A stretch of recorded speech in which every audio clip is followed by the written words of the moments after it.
Hello, happy Thursday everyone.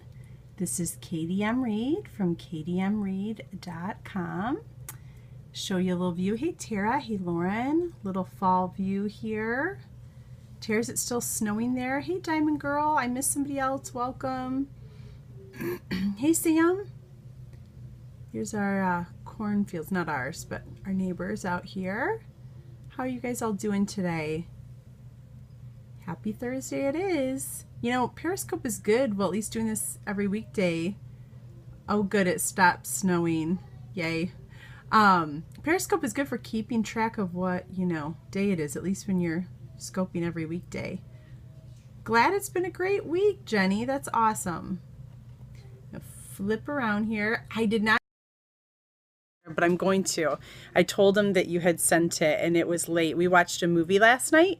We watched Where Hope Grows. Has anyone seen that movie? It has an actor with Down syndrome in it and he does a fabulous job. My brother has Down syndrome too. It's really good. It's called Where Hope Grows and it's available to be rented. But yeah, if you check it out, let me know what you think. It was really good. I knew I would be kind of a mess, and I was. So, but it was a good kind of mess. So speaking of messes, today has been kind of a mess. Little backstory, I like to make homemade jam when I can, especially if I can get strawberries and raspberries on sale. Oh, some of my favorite people too, Tara. You might want to check out, I don't know if you've read it, I have a series about my brother. It's called 31 Days with My Brother. It was my first 31 Days series I did. And I think it's my favorite, but it's all about my brother Down syndrome if you want to check that out. Anyway, shameless plug. So what was I saying? Oh yes, so I like to make homemade jam when I can, and we put it in the freezer because who's got time for canning? Not really I, and it's too frustrating and I tend to mess it up and get impatient and grouchy. So I just make it on the stove and then we freeze it. But the jam is really good. I have to say, we all love it. But it also, it's a process to make.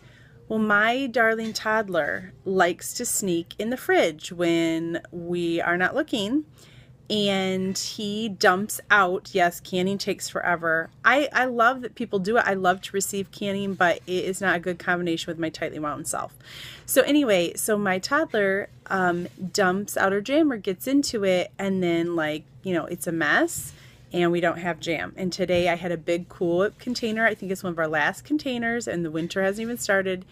He dumped it out and I did not act nice, and it was not pretty, and it was sticky, literally and figuratively, and it was just frustrating. And I don't blame him, it tastes good, but that was disobedient, so he had to have a timeout and all this kind of stuff. So anyway, let's see. Lauren says, we canned 4 huge batches of pickles a few weeks ago. The whole house smelled for days. My mother-in-law makes this delicious canned pickles, and we still have some. I hope they last for a while because we have them in the fridge for a while, but they are so good. So anyway, what I want to talk about today is how do you have contentment amidst the chaos. Maybe you have some inner chaos going on. We've talked about dealing with some past issues. Maybe you have chaos in your home this morning like I did. My friend Abby McDonald, if you're not following her on Periscope or online, you really should. She wrote a post over at Kelly Bellari's Purposeful Faith website today. It's purposefulfaith.com. And it is a really good post, and I could relate. She talked about going to a conference and how she kept looking, at the speaker's table and wishing she were there. And you know what? I was at the same conference and the same thing happened to me. I was distracted because I was like, oh, that's it's in my late 30s, but still, struggling with those middle school issues of being in the in crowd, So, and I was like, oh man, it'd be awesome if they invited me to speak sometime. And then I could, sit with those people and all that kind of stuff. Oh, I'm sorry, Tara, about that. So I was doing the same thing, with this table of speakers. I'm like, oh, it'd be nice to be their friends and all this kind of stuff. And Abby talked about how she almost missed out on having some great conversations with those at her table. And I thought that too, how many times do we miss out on something because we're focusing on what we don't have? We're being discontent. It's an easy trap to fall into, but today it's like, I love my kids fiercely, but it was just a rough day and I was not being content, that I was home here with people that were not obeyed and I wasn't handling myself well. And I just thought, we can't always control the chaos or control much of anything, but with the Lord, we can find contentment. And, as Abby shared on the post, if she could have missed out on being able to encourage those who she sat with at her table.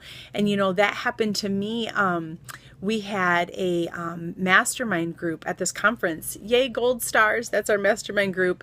And I didn't know any of them to start with. And I kept kind of looking around like, oh, look, so-and-so's over in that group. Or wow, they get to glean from that tech expert over there. And I had a discontented spirit, but I knew they had prayed over the groups. And, I could have missed out on really connecting with this great group of women. And as I got over my little, pity party, I started hearing these stories and just getting to know them. And I was so blessed.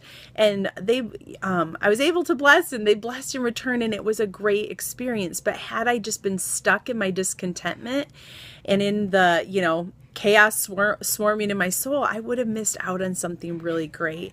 And I was thinking that today, I have some friends that are struggling with infertility. I have some friends that wish they were married so that they could, have kids. Although, you can be single and adopt and that kind of stuff. I know some people have done that. But, I was thinking, man, it's okay to have hard days and we don't have to Pollyanna everything.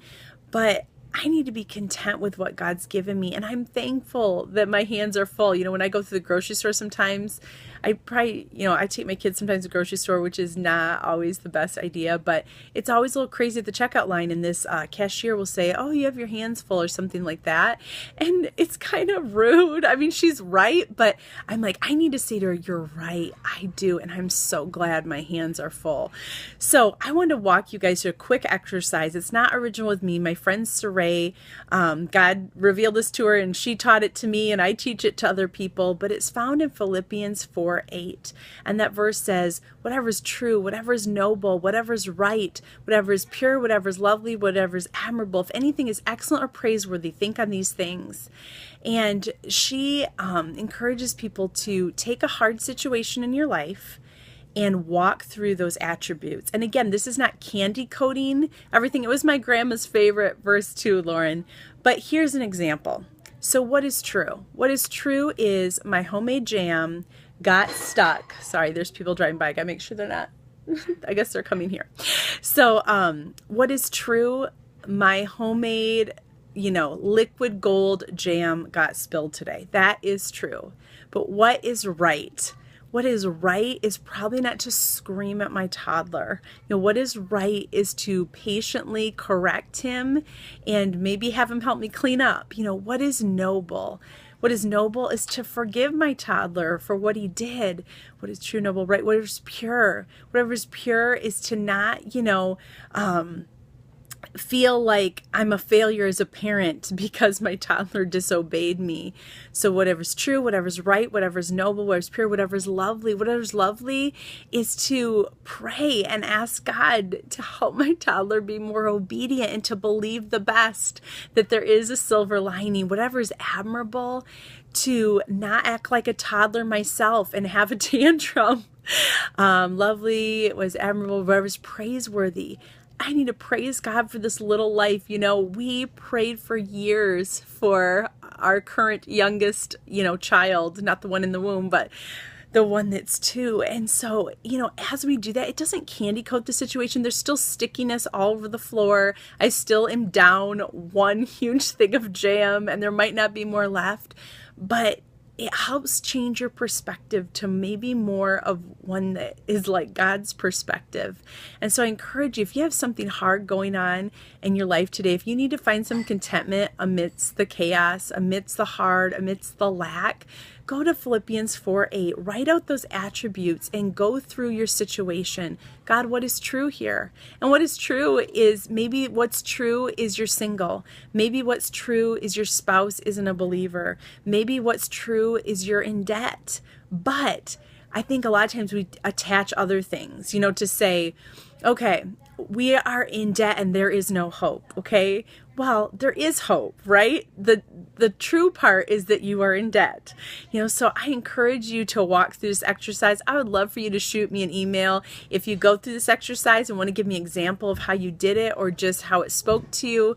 But it's a powerful tool to help you find some contentment in the chaos and find some peace amidst your problems. And again, it's not just candy coating it and pretending like it's not a big deal, but I think it helps gives us perspective, because the enemy wants to keep us down in the mud. He wants to keep us on that sticky kitchen floor and just to not be able to see beyond the circumstances. But God has a different vantage point than we do. He sees things from a different perspective.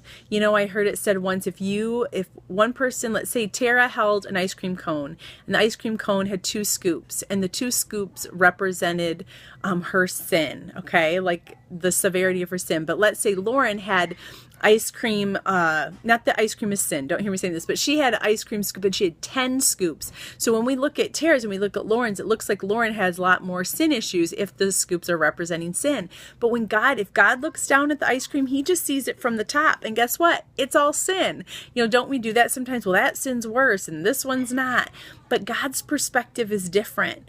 He sees things from a different perspective. And so we need to go to his word to change our mind, as I like to say it with a southern accent. We need to change our mind and ask him to help us, or else we're just going to be stuck there on the sticky floor, or we're going to be stuck there feeling sorry for ourselves at the conference because we don't feel like we're in the in crowd. But God sees us the same, but he loves us each individually. He doesn't love one more than the other. He is for you. He is with you.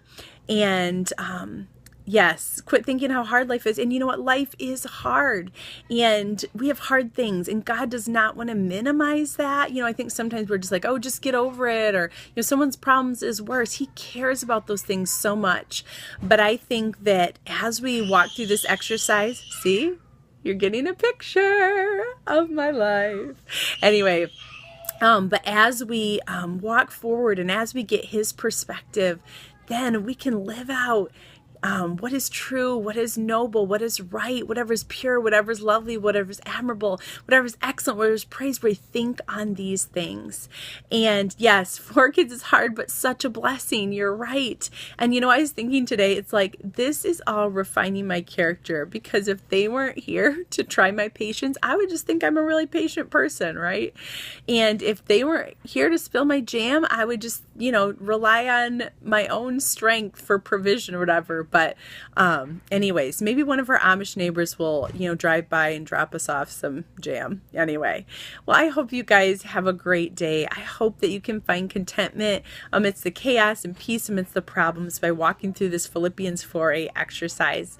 I also hope that you head on over to the blog, katiemreed.com. My friend Christine Hughes that I met at this particular conference was such a blessing from the conference, and she talks about trying to find rest when we're in motion, and it goes along with what we were talking about today. So hope you guys have a great day, and I will be back. Tomorrow is the last Periscope. I might do on Saturday, we'll see, because that's the actual last day of the restoration project. So I hope you join me tomorrow for day 30 of the restoration project. This is Katie M. Reed from katiemreed.com. Talk to you later.